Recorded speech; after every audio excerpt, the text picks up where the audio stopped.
la meilleure chose que tu peux faire pour ton business ou futur business, c'est de savoir exactement avec qui tu veux travailler. Grâce à ça, tu vas pouvoir savoir exactement construire tes offres, tes messages marketing, ou même ton contenu sur les réseaux ou ta prospection. Tu vas savoir comment le faire pour pouvoir parler au client avec qui tu veux travailler, à ton client idéal. Le but, c'est que tous les éléments marketing que tu vas construire puissent attirer ton client idéal vers ton business. Bon, tu l'as compris, mais dans cette deuxième vidéo de la série Indépendance, on va voir comment trouver ton bon marché et comment construire ton client idéal. Dans la première vidéo, on a vu quel type de business faire, l'idée générale du business et quel type de service on allait délivrer. Maintenant, on va voir exactement avec qui on va travailler. Avant tout, on va trouver un marché. Un marché, c'est un type de personne. C'est-à-dire, c'est une personne qui vont par exemple avoir la même profession ou peut-être même avoir la même situation donnée. Et donc, pour trouver un bon marché, on a mis en place certains critères. La première question à répondre, c'est la question de la douleur. Est-ce que ton marché ressent une douleur quand il ne l'a pas, quand il n'a pas ton produit? Et ça, c'est la question la plus importante. Ça, c'est la question la plus importante parce que s'il n'y a pas de douleur, tes prospects n'auront jamais un intérêt d'acheter ton produit. Donc il faut qu'il y ait une certaine douleur.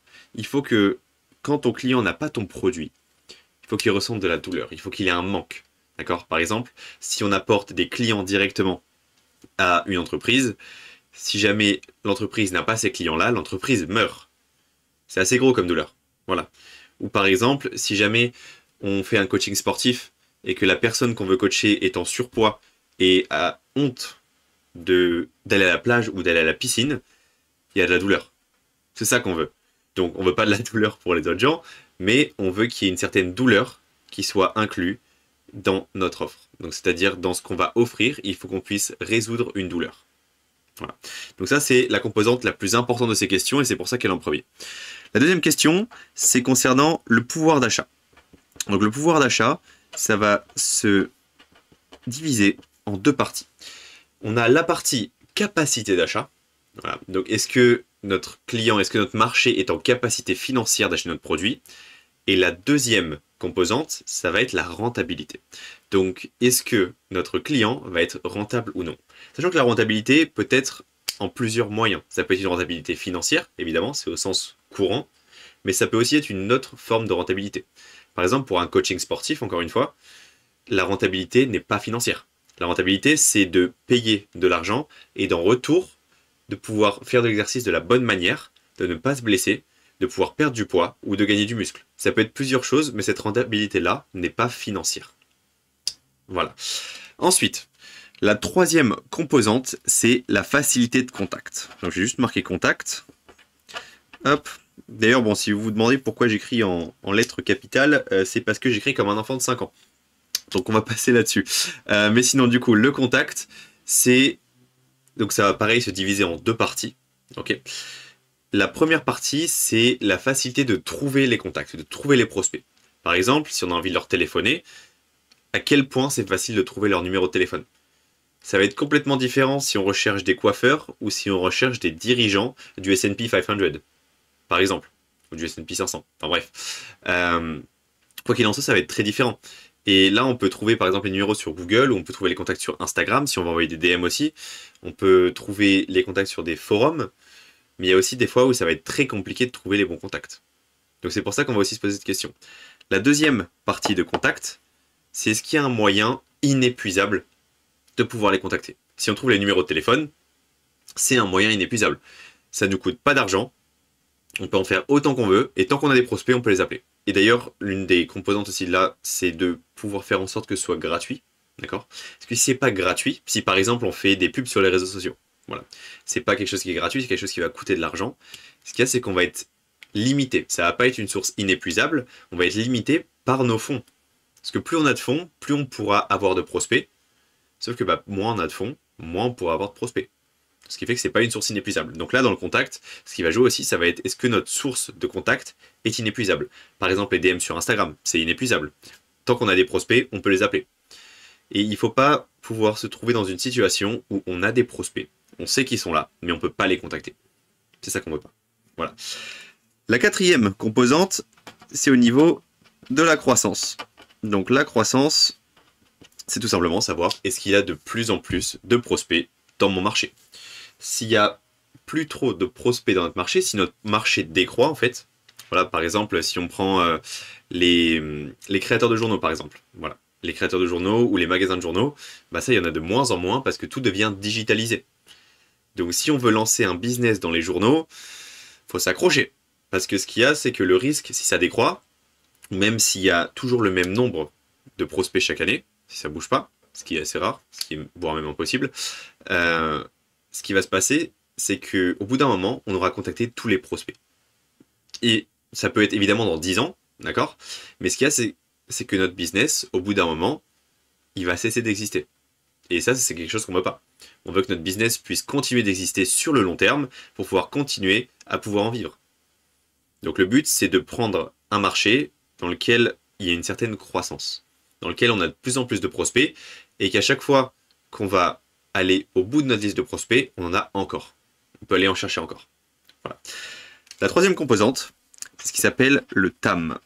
Le TAM, donc, c'est pour l'anglais Total Addressable Market, qui veut dire en gros le marché total adressable, j'ai envie de dire.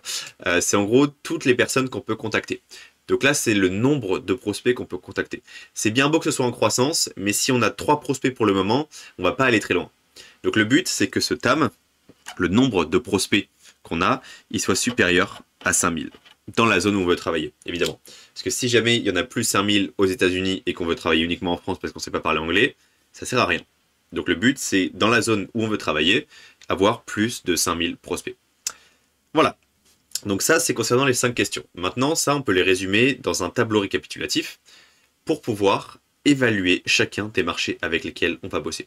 Alors laisse-moi 2 secondes, je fais juste le tableau et comme ça, après, on peut le remplir ensemble. Donc, en gros, on a ce tableau. Voilà, on a ce tableau. Donc, alors certes, c'est très moche, mais c'est fonctionnel, ok. Donc, pour décrire un petit peu ce tableau, donc là, on voit qu'on a les 5 questions. 1, 2, 3, 4, 5. Voilà. Les questions pouvoir d'achat et facilité de contact sont divisées en 2 parties, comme on l'a dit. Il faut savoir que du coup, on va poser ces questions-là et répondre à ces questions par non, un peu, oui, beaucoup. Voilà. Chaque réponse va attribuer un certain nombre de points. Et le but, pour un bon marché, c'est d'avoir au moins 17 points. Voilà.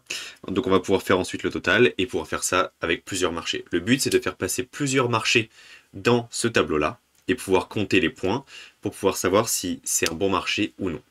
Ensuite, on va pouvoir faire un classement des différents marchés qu'on va choisir et pouvoir choisir le meilleur. Évidemment, petit disclaimer, on peut avoir des marchés qui sont au-dessus de 17 points qui soient finalement des mauvais marchés parce que par exemple vous n'aimez pas travailler avec lui ou par exemple il y a un certain contexte économique qui peut être compliqué. Après, il peut aussi y avoir des marchés qui sont en dessous de 17 points mais avec qui vous adoriez travailler. Voilà. C'est vraiment des marchés où vous êtes là, vous voulez travailler avec eux et du coup bah, la note en soi va peu importer. Juste, il faudra voir sur les questions où on a non ou un peu, il faudra voir des moyens de pouvoir corriger ça. Voilà. Donc, pour illustrer au mieux ce tableau, ce qu'on va faire, c'est qu'on va prendre 2 niches et on va faire le classement. On va prendre d'abord la niche des salons de coiffure, voilà, et la niche des panneaux solaires. Voilà. Donc on va prendre ces 2 niches-là et on va pouvoir les faire passer à travers le tableau. Pour démontrer ça, déjà, on doit savoir quel type de business on va faire, donc quel type de service on va délivrer. Pour faire simple, on va dire qu'on va faire des services de publicité sur les réseaux sociaux pour pouvoir apporter de nouveaux clients. Par exemple, de la génération de leads sur Meta. Ok, Meta, donc du coup Facebook, Instagram. Donc, pour les salons de coiffure. Les salons de coiffure, on va leur apporter des clients. Donc, est-ce qu'ils ont besoin, est-ce qu'ils ont absolument besoin de notre service? Est-ce qu'ils ont absolument besoin de clients, qu'on leur apporte de nouveaux clients? Et est-ce qu'ils ressentent de la douleur quand on leur apporte pas de nouveaux clients? Bon, alors déjà, ce qu'il faut savoir, c'est que les salons de coiffure, généralement, ils fonctionnent en local. C'est-à-dire, par exemple, quelqu'un va passer devant le salon de coiffure, va dire « Ah tiens, ça a l'air sympa ». Et ensuite, ils vont rentrer, voilà, se faire une coupe, ou alors garder pour plus tard. Ou alors, ça va être principalement du bouche à oreille. Voilà, on entend, tiens, il y a un pote qui nous dit « Ce coiffeur, il est pas mal, on va l'essayer après ». Voilà. Ce qui va aussi faire en sorte qu'on va aller à un salon de coiffure, ça va être par exemple les notes. Voilà, les notes, les avis sur les réseaux sociaux, les avis sur Google, ça va être ça qui va faire en sorte qu'on va pouvoir aller à un salon de coiffure ou à un autre. Après, ils ont quand même besoin de clients, donc ce sera pas un non, mais c'est pas quelque chose qui va être indispensable à leur fonctionnement. Donc ici, en soi, je pense qu'on peut mettre un peu. Donc là aussi, ce qu'il faut noter pour la douleur, c'est que, comme je l'ai dit, c'est la composante la plus importante. Donc le nombre de points que va apporter la case douleur va être multiplié par 2. Donc là, à la place que ce soit, par exemple, 1 point ici, ça va être 2 points. Alors ensuite, on a la capacité d'achat. Donc, est-ce qu'ils ont la capacité financière d'acheter notre produit? Ce qu'il y a, c'est que normalement, le service qu'on va vendre, voilà, surtout sur un service de génération de lead, on va rarement être en dessous des 2000 euros. Voilà, pour un truc qui va être quand même assez low cost. Tout dépend encore une fois du prix du client. Mais les salons de coiffure ont généralement pas énormément de fonds. Voilà. Les marges sont assez faibles pour des salons de coiffure, ce qui fait que ça laisse peu de place à l'investissement. Donc ça va être un petit peu compliqué de pouvoir s'acheter un service comme ça, marketing, en plus. Donc là, allez, on va être gentil. Et pour les salons de coiffure, on peut encore mettre une fois un peu. Voilà. Donc là, on voit que là, on a déjà 2 points sur notre tableau. Ensuite, au niveau de la rentabilité, là, ça va être là qu'il va y avoir un gros problème. Le panier moyen pour un salon de coiffure en France est généralement autour de 40 euros, on va dire. Voilà, 40 euros. La coupe homme, on va dire, elle va aller à 20 et quelques euros. La coupe femme, ça peut monter très haut. Mais en général, en moyenne, on va dire qu'on va être à 40 euros. Ce qui se passe, c'est que si on vend une solution à 2000 euros, il va falloir la rapporter au minimum 50 clients par mois. On leur fait payer 2000 euros par mois pour leur apporter des clients et il faut qu'on leur apporte au moins 50 clients pour qu'ils puissent être à zéro. Pourquoi? Parce que tout simplement, 50 clients fois 40, ça va être égal à 2000 euros, le prix de notre service. Donc ce qui fait qu'on doit leur apporter 50 clients pour faire en sorte qu'ils puissent être à zéro. Donc ils commencent à faire de la marge à partir du 51e client.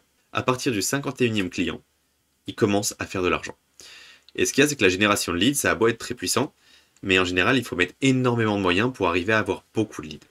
Et avec 2000 euros, ça va être très compliqué de pouvoir générer 50 clients.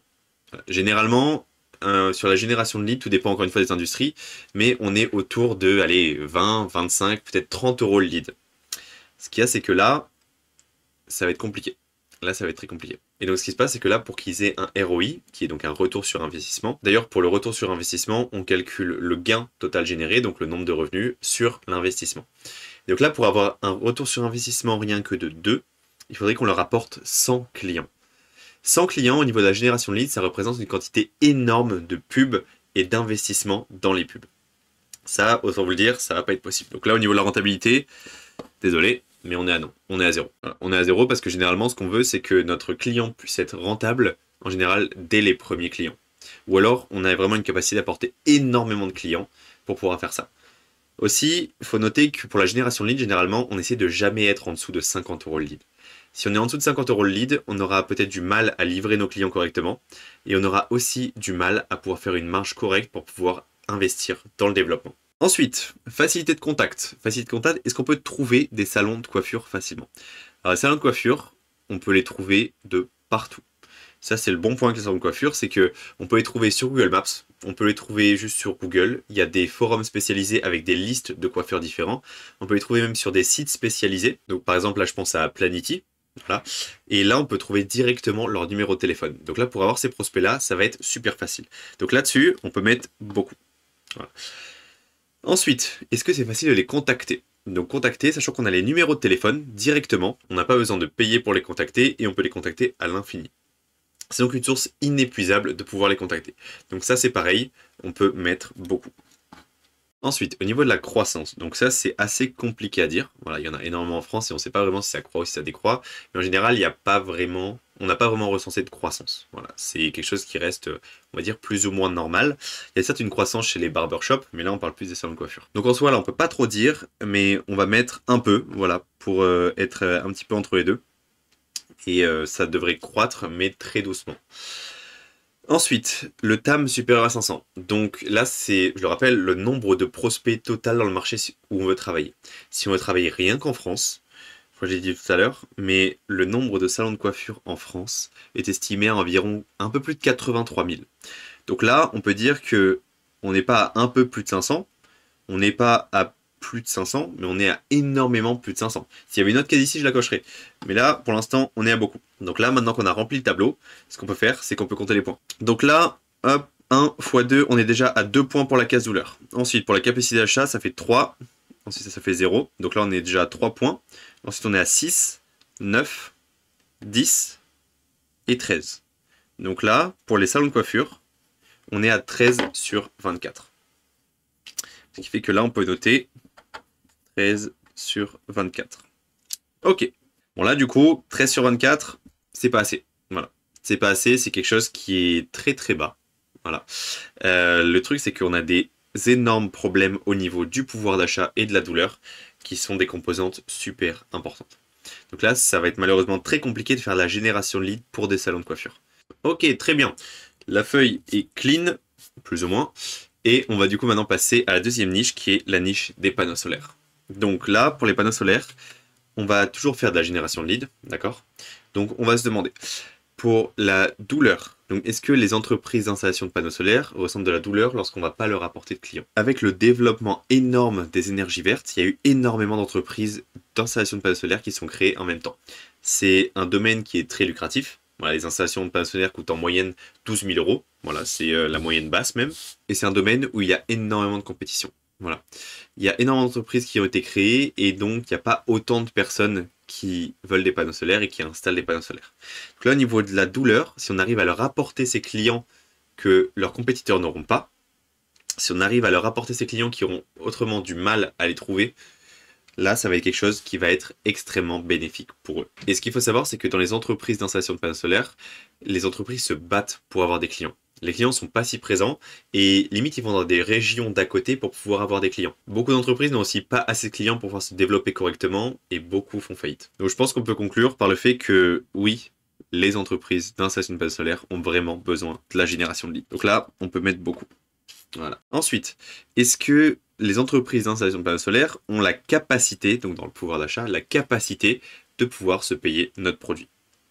Là, les entreprises d'installation de panneaux solaires ont encore une fois des gros paniers moyens, avec des grosses marges, et ils ont énormément de place pour l'investissement.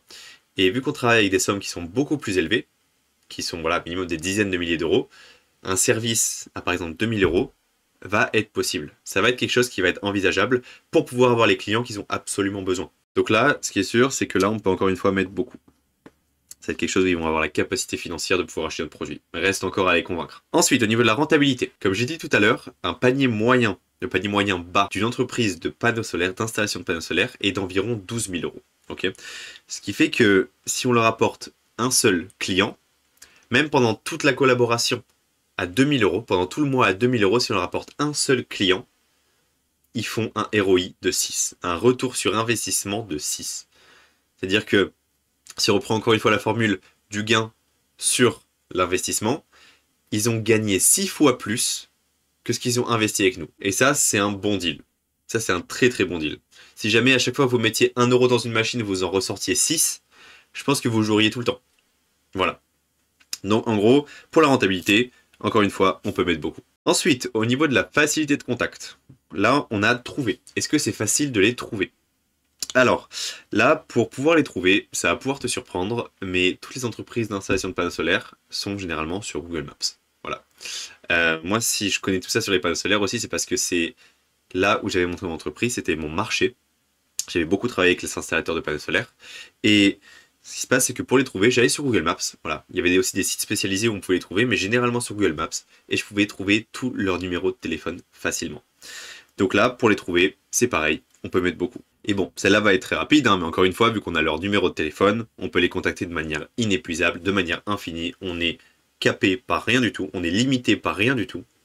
Ce qui fait que là, on peut aussi mettre beaucoup. Donc là, on voit que voilà, c'est beaucoup plus intéressant déjà que les salons de coiffure. Il nous reste encore de questions, donc on va voir ça. Au niveau de la croissance maintenant. Au niveau de la croissance, on a vu qu'il y avait une énorme croissance dans les énergies vertes et donc dans les entreprises d'installation de panneaux solaires. Ce qui fait que chaque année, on a une croissance énorme, on a énormément plus de prospects qui arrivent dans notre marché. Beaucoup plus de prospects qui arrivent que de prospects qui partent. Et c'est une tendance qui va continuer dans le futur. Donc là, encore une fois, pour la croissance, je pense qu'on peut cocher beaucoup. Ensuite, au niveau du TAM. Du TAM, donc on veut qu'il soit à plus de 5000, donc on veut qu'il y ait déjà plus de 5000 prospects dans la zone où on veut travailler. Donc si on prend juste la France, il faut savoir qu'en mi-novembre 2023, on avait à peu près, si je fais les recherches, un peu plus de 3000 installateurs qualifiés. Et là, par rapport à 2022, il y avait eu une grosse hausse, une énorme hausse. Donc si on prend en compte les nouvelles lois sur l'énergie verte qui facilitent l'installation et l'utilisation des panneaux solaires et l'augmentation naturelle du marché, on peut facilement dire qu'en 2025, il y a au moins 5000 prospects dans notre marché. Donc là, dans notre tableau, je pense que ça reste assez safe de pouvoir cocher oui. Si on coche pas oui, ce sera peut-être un peu, mais de toute façon, ça va pas faire énormément de différence. Quoi qu'il en soit, voilà, là on regarde juste la France, mais si vous parlez français, on peut le faire en Belgique, on peut le faire en Suisse, on peut le faire dans énormément d'autres pays, voilà, même en Corse, c'est quelque chose qui est possible, au Canada, même dans la partie française, et on peut aller dans toute la francophonie. Et si jamais on parle anglais, c'est quelque chose qu'on peut faire aux États-Unis, en Angleterre et en soi partout dans le monde. Donc, faisons un récap sur le tableau des points pour l'évaluation d'un marché, surtout l'évaluation des entreprises d'installation de panneaux solaires. Donc là, pour la douleur, on est à 3 x 2, parce qu'on a vu que la douleur c'était x2, ça fait déjà 6 points pour la douleur. Okay. Ensuite là, on rajoute 3, on est à 9. Ensuite, on rajoute 3, on est à 12. Ensuite, on rajoute 3, on est à 15. On rajoute 3, on est à 18. On rajoute 3, on est à 21. Et on rajoute 2, on est à 23. On est à 23 points sur 24. Donc là, on voit que pour les entreprises d'installation de panneaux solaires, on est environ à 23 points sur 24. On voit que c'est quand même bien mieux que ça. C'est quand même bien mieux que 13 points. Alors quoi qu'il en soit, ça c'est mon jugement. Ça peut varier d'une personne à une autre, et une autre personne peut peut-être avoir des avis différents sur les notations que j'ai mis là. Moi j'ai mis ça parce que je connais bien la niche des panneaux solaires, je sais comment ils fonctionnent. J'ai eu mon premier business qui était là-dedans, j'ai beaucoup travaillé avec eux. Et je sais exactement comment ça se passe. Bon, alors là, je vous vois tous arriver, aller dans la niche des panneaux solaires, faire la génération lead dans la niche des panneaux solaires. Il faut savoir que même si un marché a 24 sur 24 points, ça va toujours être un marché qui va être pourri. Tous les marchés sont pourris. Il va toujours y avoir un problème. Il n'y aura jamais un marché idéal où tout va bien se passer, on va pouvoir vendre nos produits facilement, où nos prospects vont être contents, où ils vont pouvoir avoir une énorme rentabilité. Ce qu'il y a, c'est que là, on essaie de voir vraiment un marché qui peut correspondre. Ça ne veut pas dire que le marché va être parfait. Aucun marché n'est parfait. Voilà, maintenant que j'ai dit ça, on peut revenir vite fait sur notre exemple. Donc là, on peut voir qu'au niveau des salons de coiffure, on n'est pas vraiment là. Alors ici, on est supérieur à 17, et donc on peut dire qu'on est bon. Donc là, si je devais choisir un marché entre les deux, si jamais j'hésitais entre les deux, je prendrais les panneaux solaires. Bien, maintenant, tirons un trait. La deuxième chose qu'on va voir, qui va être assez courte, ça va être le client idéal. Alors, le client idéal, c'est quelque chose qui est souvent très négligé. Et en fait, on a vu le type de marché, donc le type de personne avec qui on veut travailler, mais le client idéal, c'est savoir précisément la personne exacte avec qui on veut travailler. Et quand tu connais la personne exacte avec qui tu veux travailler, quand tu connais ton client idéal, tu sais comment lui parler. Tu sais ce qui l'intéresse. Et tu sais ce qui est intéressant pour lui. Donc là, au niveau du client idéal, ce qu'on veut, et comme un de mes clients l'avait décrit, c'est limite se créer un ami imaginaire. Donc déjà, ce qu'on veut ici, c'est pouvoir être un spécialiste. Ok. Donc, déjà, pourquoi être un spécialiste? Quand on est un spécialiste, ce qu'il y a, c'est que on apporte des résultats. Par exemple, si tu veux être sûr d'un résultat, tu vas aller voir un spécialiste. Imaginons que tu as un problème au cœur, et je prends toujours cet exemple-là car c'est l'exemple le plus parlant. Tu as un problème au cœur, tu veux absolument des résultats. Est-ce que tu préfères aller voir un généraliste ou un cardiologue? Ok. Le cardiologue est 3 à 4 fois plus cher. Et le généraliste connaît aussi les mécanismes du cœur, connaît comment ça se passe. Ce qu'il y a, c'est que tu veux des résultats concrets. Alors tu vas aller voir le cardiologue même s'il est plus cher. Et pourquoi? Parce que c'est quelque chose qui t'importe. Ta santé, la santé spécialement de ton cœur, un organe vital, c'est quelque chose qui t'importe. Alors, si on va voir les organes vitaux des entreprises, on va aller voir un spécialiste. Si mon entreprise a un problème vital, si jamais ce problème n'est pas résolu, mon entreprise fait faillite, je vais aller voir un spécialiste, quitte à payer plus cher. Et c'est pour ça que quand on crée son client idéal, quand on vend à son client idéal, on peut facturer plus cher que si on vendait à tout le monde. Ce qu'il y a, c'est que quand on vise tout le monde, en fait, on vise personne. Et c'est ça le problème. Donc pour trouver son client idéal, généralement, je procède en 4 étapes. La première étape, c'est de se poser une question. C'est si on pouvait choisir son client idéal, Ok, donc c'est vraiment l'idéal, c'est vraiment la personne qui nous ferait lever le matin en étant excité de travailler avec elle. C'est vraiment la personne où on se dit j'ai envie de me lever, j'ai envie de bosser avec elle, ça va être trop cool, je suis hyper content, j'ai vraiment envie d'aider cette personne. Et en fait c'est ça, on va se dire si je dois choisir cette personne-là qui me fait ressentir comme ça, qu'est-ce que je choisirais? Et donc là on va imaginer en fait à quoi cette personne ressemblerait, ok? Et là on va tout noter. Et donc là, hop, on va noter tous les détails qu'on va trouver sur elle. Donc là on peut noter par exemple l'âge, on peut noter les intérêts, voilà. On peut noter par exemple les rêves, etc. etc. Donc voilà, on a les rêves, après on a les peurs, les intérêts, les motivations, et vraiment tout ce qu'on peut imaginer sur cette personne. Et ça va être la base pour notre client idéal, la personne qu'on imagine avec qui travailler. Ensuite, la troisième étape, c'est de choisir un nom pour cette personne. Ok, on va se dire, tiens, cette personne a tous ces traits de caractère-là, elle procède comme ça, elle pense comme ça. Maintenant, quel pourrait être un bon nom qui pourrait lui correspondre? Donc là, par exemple, je sais, on peut en choisir un. On choisit un nom au pif, Julien par exemple, et on se dit, bah tiens, ça, lui, il ressemblerait bien à Julien. Tu vois? C'est vraiment comme se créer un ami imaginaire. Ça peut paraître chelou dit comme ça, ok. Mais une fois que tu vas construire ton message marketing et que tu vas te dire, ok, à quoi Julien penserait? De quoi Julien aurait besoin que je lui offre? Ok, comment il aurait besoin que je lui parle? Là, tu verras que ça va pouvoir être utile. Et ce qu'il y a, c'est que quand tu as un nom, ok, et d'ailleurs, la prochaine étape qui est de pouvoir trouver une photo de ton client idéal, encore plus bizarre que le nom. Et ouais, ce qu'il y a, c'est que quand on va faire ça, on va pouvoir avoir un nom, une photo, et quand on met un visage sur une personne, on arrive tout de suite mieux à la retenir. D'accord? C'est un phénomène psychologique qui arrive, c'est normal.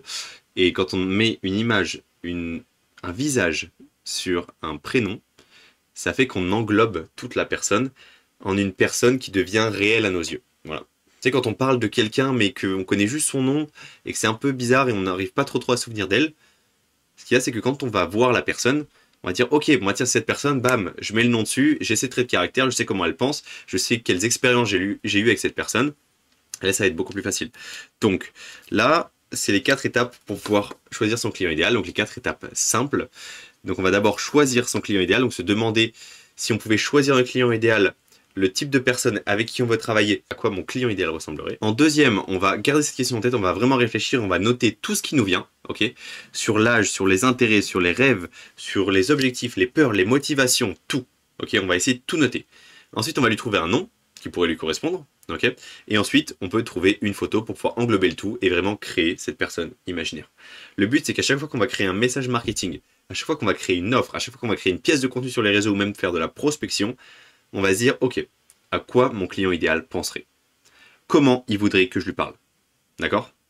Donc voilà, c'est ça qu'on va faire. Donc là, par exemple, si on reprend les panneaux solaires, on pourrait dire, bah tiens, mon client idéal, c'est quelqu'un qui, voilà, qui a 32 ans, qui fait du sport 3 fois par semaine, qui aime bien être avec sa famille, qui a un rêve de pouvoir monter son entreprise à l'international et pouvoir faire du business international. Voilà. Il a une entreprise, par exemple, où il a envie de mener, j'en sais rien, vers le top 1000 des entreprises européennes.